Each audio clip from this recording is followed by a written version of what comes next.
आज Doubtnut app download करें। Doubtnut पर अपने सभी गणित, रसायन विज्ञान, भौतिक विज्ञान और जीव विज्ञान के डाउट्स का करो सफाया।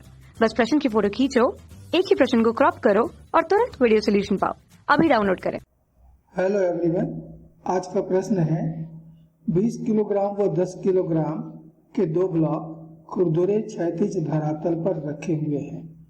धरातल एवं दोनों ब्लॉक के मध्य घर्षण गुणांक म्यू बराबर 0.2 है। दोनों ब्लॉक की संपर्क सतह चिकनी है। 20 न्यूटन तथा 60 न्यूटन के दो क्षैतिज बल चित्रानुसार ब्लॉक पर आरोपित किए जाते हैं, तो कॉलम 1 के कथन को कॉलम 2 के कथन से मिलान करो। हमें नीचे निकाय का चित्र दिया हुआ है और उसके नीचे दोनों कॉलम दिए हुए हैं जिसमें कुछ कथन लिखे हुए हैं और हमें उनको आपस में मिलान करना है। सबसे पहले तो हम दिए गए निकाय का एक बार फिर से चित्र बना लेते हैं। चित्र 1 में निकाय के ब्लॉक्स पर लगने वाले बलों को प्रदर्शित किया गया है। F1 और F2 तो प्रश्न में ही दिए हुए हैं। 10 किलोग्राम ब्लॉक का भार 10G mg होता है, जबकि जगह 10G ये ऊर्ध्वाधर नीचे की ओर लगेगा और सतह की प्रतिक्रिया बल N1 ये ऊपर की तरफ लगेगा। इसी तरह से दूसरे ब्लॉक का भार 20G नीचे और सतह की प्रतिक्रिया N2 ऊपर। 10 किलोग्राम के ब्लॉक में 20 किलोग्राम पर बल लगाया, अभिलंब बल N, तो 20 किलोग्राम में भी 10 किलोग्राम के ऊपर प्रतिक्रिया के स्वरूप उतना ही बल लगाया N, लेकिन विपरीत दिशा में। बाह्य बल निकाय को बाईं ओर धकेल रहे हैं, इसलिए घर्षण उसका विरोध करेंगे। तो 10 किलोग्राम पर घर्षण लगा स्मॉल f1 दाईं ओर और 20 किलोग्राम पर लगा है f2 दाईं ओर। ये तमाम बल हैं जो निकाय के ब्लॉक्स पर लगे हुए हैं। चित्र 2 में दोनों ब्लॉक का फ्री बॉडी डायग्राम दिखाया गया है। अब जरा देखें कि निकाय की स्थिति क्या है, कि ये गति में है या वे विराम स्थिति में है। तो निकाय पर परिणामी बल F बराबर होगा F1 ऋण F2, क्योंकि दोनों एक दूसरे के विपरीत है। F1 है 60, F2 है 20, अर्थात 40 न्यूटन। किधर लग रहा है? बाईं ओर। F1 60 न्यूटन बाईं ओर है, तो निकाय को बाईं ओर ढकेलेंगे। अब अधिकतम घर्षण बल निकाल लेते हैं।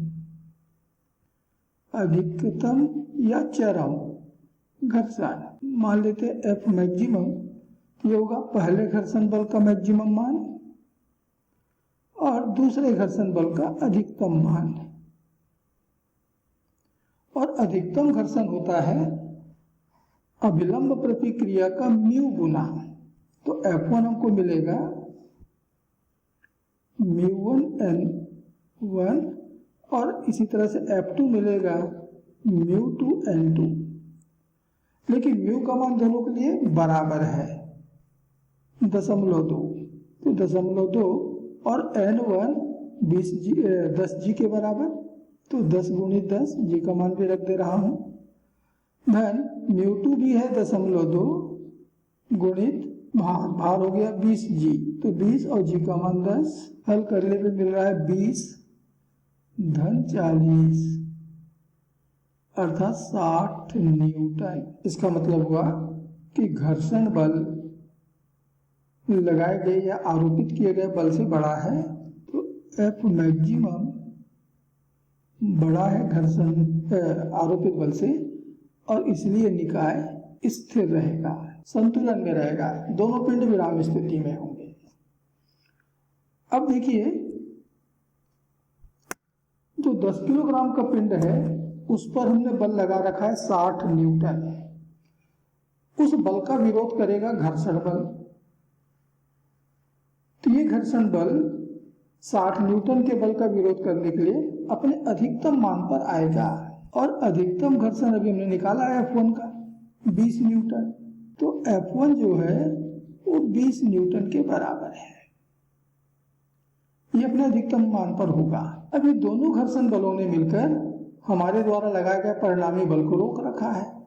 मतलब F1 धन F2 बराबर होगा 40, और इसलिए चलो F1 का मान रख देते हैं,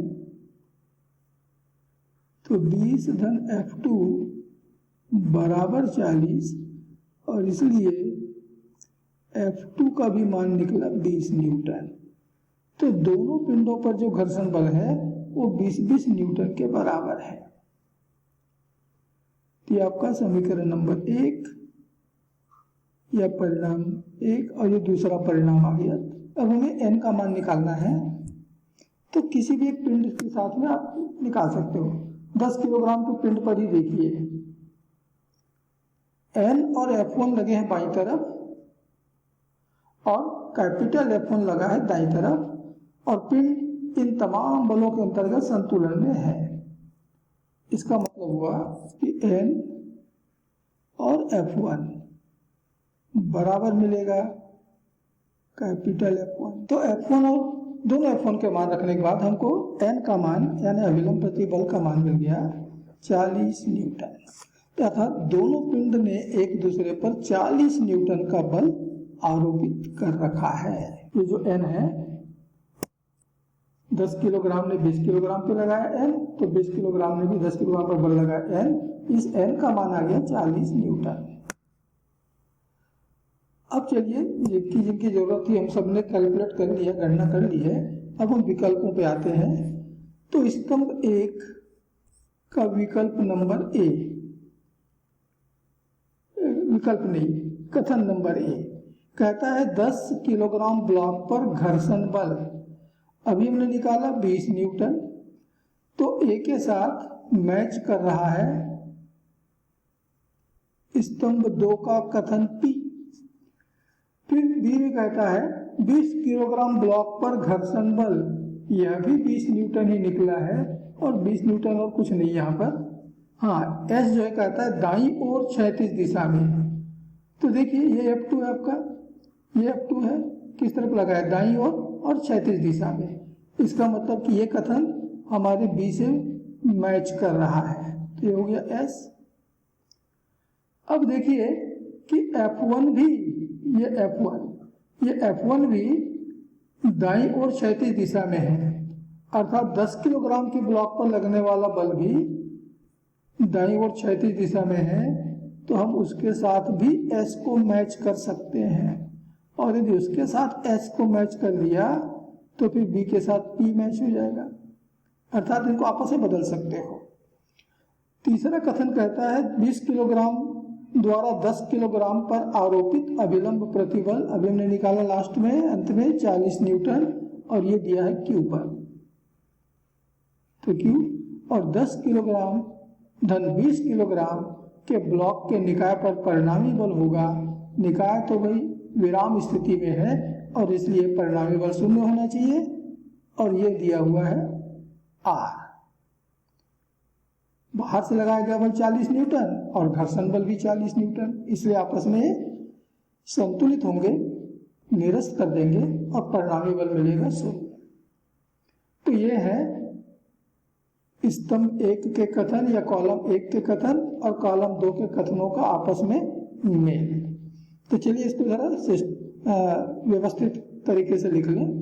तो ये आपके इस प्रश्न का उत्तर हो गया। ए के साथ P, B के साथ S, C के साथ Q और D के साथ कथन R मैच कर रहे हैं, या ऐसे भी कह सकते हैं A के साथ S, B के साथ P, C के साथ Q और D के साथ R कथन जो है वो मैच कर रहे हैं, मिलान कर रहे हैं।